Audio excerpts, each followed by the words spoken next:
Hello everyone and welcome to Behind the Story here on Keystroke Medium. I'm Josh Hayes here with Scott Moon, and today we are talking with Chris Guillory, one of the 14 authors who contributed to Explorations Through the Wormhole, an anthology put on by Woodbridge Press. The Exploration series is a collection of themed short stories set in a shared universe where authors were given a set of rules and technology and then set loose to create or destroy how they saw fit. Chris Guillory, known for The Soldier's Sympathy, contributed Here, Then, Forever to the anthology, and today we're going to talk to him about what inspired the story and what it was like to write in a shared universe. Chris, welcome to the show. Thank you. Thank you very much. Well, it's good to have you on. Chris. Good to be here. Can you tell us a little bit about yourself and your writing? Yeah, absolutely. So my first book, as you mentioned, was The Soldier's Sympathy. Something that I self-published probably about 2 years ago now. It all started when I was on a break at work, standing there, and I thought of an idea, and I started writing, and writing, and then writing, and writing, and writing, and then half a book later, I'm sitting there, and I'm like, I think I have a book here.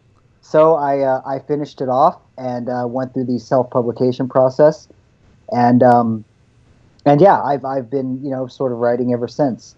So Here, Then, Forever, which is part of the Explorations, is a bit different. The Soldier's Sympathy is more of a dystopian cyberpunk futuristic thriller. Oh, interesting.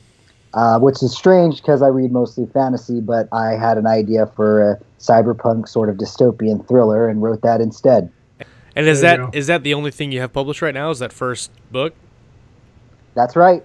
You described that your book, The Soldier's Sympathy, as a cyberpunk, sci-fi, dystopian type of book like that. Yeah. It's the intro starts off as sort of a military science fiction, but it kind of changes its mood. So I kind of, when I speak to readers about it, it starts out with this scene of drop ships and rifles and shooting and violence. And while it certainly has that always throughout good things the book, to have. It mellows out a little bit and takes more of a sort of cyberpunk edge to it. Right. I just have it in my head. That's awesome. Kind of a multifaceted story. So, and I wanted to say before we get started that Here, Then, Forever is your short story, and I love the title. I think that's fantastic. How'd you come up with that title?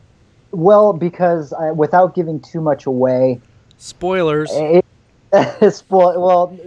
Spoiling without spoiling. I wanted to create, like, as I was writing out, I will say that within the story there's a very odd concept of how time goes by. And then, right. The protagonist really has no concept of where, when. So then when I was thinking through it, I mean, is it here? Is it then? Is it forever? So I said, whoa, I guess that'll just be the title. Oh, very cool. Well, it's very good. So you wrote a novel, and you described that was a good story. And then you're writing these short stories. Do you generally write more novels, or what's the difference for you between working on long fiction versus working on shorter fiction? I don't know. Just a quick analogy is like writing a novel is like a trip to Europe. You plan for months. You have to have all your ducks in a row. You get on the plane. You go there for a couple weeks, and you fly back, and it changes everything. Writing a short story is more like a hop to Disneyland, where you just kind of throw everybody in the car, drive down, and drive back. Well, I can drive there. I know a few folks are in Kansas. It's not really a drive, right? But yeah. both experiences are fun and fulfilling, but in their own different ways. But one obviously takes a lot more preparation than the other. So, for the short story, can you give us a little bit about the premise? I mean, you don't give anything away, but tell us about the characters. Tell us what inspired for the story. And yeah. Well, there are two sources I drew from this story. One of them is I don't want to give away just yet, but the other one was inspired by a film called Event Horizon. I don't know if you guys recall that one. Yeah, that one damaged me psychologically forever. But go ahead. Right. So for people who don't know, it's about a ship that I think they have the technology to fold space, and one ship goes through and comes back, and they have the bright idea to all get on it, and it turns out that the ship actually went to hell. So while not a horror story, I thought of, the possibilities that could happen if one were to travel through a wormhole and things maybe don't work out quite the way they expected. Right. I think wormhole travel sounds dangerous. I've said this to other guests too. There could be things that could go wrong or maybe right. I don't know. Well, I think Nathan asked the question, if you had an opportunity to go through a wormhole, would you? And my reply was something like, when you go to space, it'll take almost every opportunity on its own to kill somebody. Yep. It's a completely inhospitable environment, and right. You don't have to do much to end up dead anyway. And then you kind of take this phenomenon that warps time and space and throwing your body through it. I don't know. I'm pretty adventurous, but I may have to pass on that one. So that sounds like a challenge. So some authors in the anthology have written about what happened when the wormholes started appearing. Others have written about what happens if they get stuck on the other side of a wormhole and it closes. Does your ship go through the wormhole and end up somewhere it's not supposed to, or is that giving too much away? No, I would say that what kicks off the story is a Air Force colonel who's a pilot loses somebody who travels through the wormhole. They go through, it doesn't open on the other side. So they try to figure out a way to repair it. They ask for volunteers, and this colonel volunteers, and she fires this sort of missile that should stabilize the wormhole, or at least they hope so. She goes through, and what happens next is the story. Bada bing, bada boom. Yeah. You were. I think I looked up a bit. You were in the Air Force, right? Yes. You, Josh, right? Yeah. Josh was our Air Force veteran. Or as I like to call it, the Chair Force. Yeah. See, I was going to go to the Chair Force, but then I felt like maybe I didn't want to. Wasn't that type of interview? But you know what? I had air conditioning the whole time, so I'm good with it. Yeah. Yeah. I usually, when you go to a recruiting office, there's usually offices where there's the whole row. Right. Well, I was a college graduate, so I was like, hey, you know what? I want to fly around in an F-22. Why not? I have my degree. So I walked into the Air Force, and they said, hey, this looks good. What do you want to do? This is what I want to do. And then the question came up: do you have childhood asthma? I'm like, yeah. When I was a kid, they're like, oh, sorry, see you later.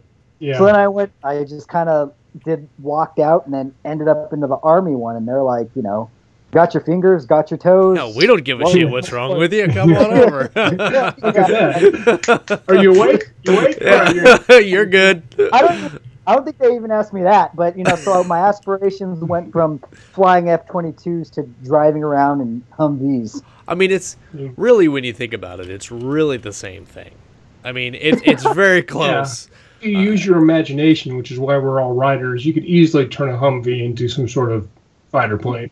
So, Chris, can you tell us a little bit about your process when it comes to writing? I know when you write a novel, you sit down, you plot it all out, you kind of think about all your characters. It's kind of different with a short story just because the medium is different. You see what I did there with medium. So can you tell us a little bit about the process about your writing? Sure. What I usually do is I'll open up OneNote, and this is new for me. I used to do everything on Microsoft Word until I discovered Microsoft OneNote. OneNote is basically, you can open up tabs, and within those tabs you can format them to have different I have notes, characters, and I just kind of hash out the basics, where I want to go, what kind of characters I have in mind, but I can't really sit at home and do that for too long. So what I end up doing is, during my commute, I used to take BART, which is the public transit train here in the Bay Area, and I would literally just put in my earphones and listen to music, and I would think, okay, on this BART ride, I have about 45 minutes to get from the Castro Valley station to where I work in San Francisco. So that gives me about 45 minutes so what I do is I think of not only where I want to go in the story, but specific hurdles. If character A does this, how will it affect this plot point? What is the motivation between this character, so on and so forth. So what I do is I have, the main storyline, and then I have the motivations of each character, and then I have what issues that they want to resolve. So in that 45 minutes that I'm sitting on the BART train from Cache Valley to San Francisco, I think I focus on one or two of those items, whether it be a motivation or issue I have to resolve. And then I'll jot it down on my phone, or as soon as I get to my desk, I'll belt it out on my computer. But now I work in Oakland, so same process, but I'm sitting in my car. I'll put on some music and just think of the 2 or 3 things of my ongoing list of how I want to resolve something or where I want something to go. And I think that's pretty much for a novel or a short story.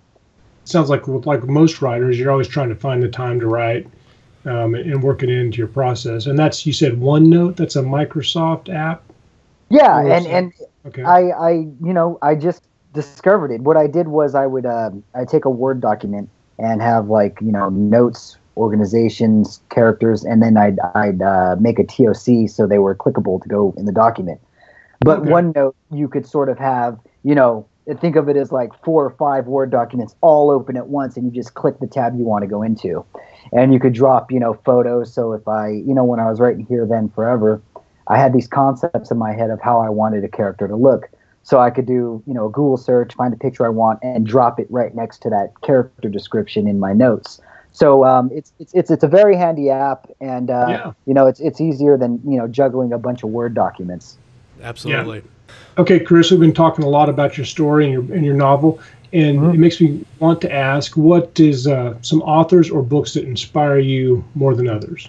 Oh yeah, absolutely.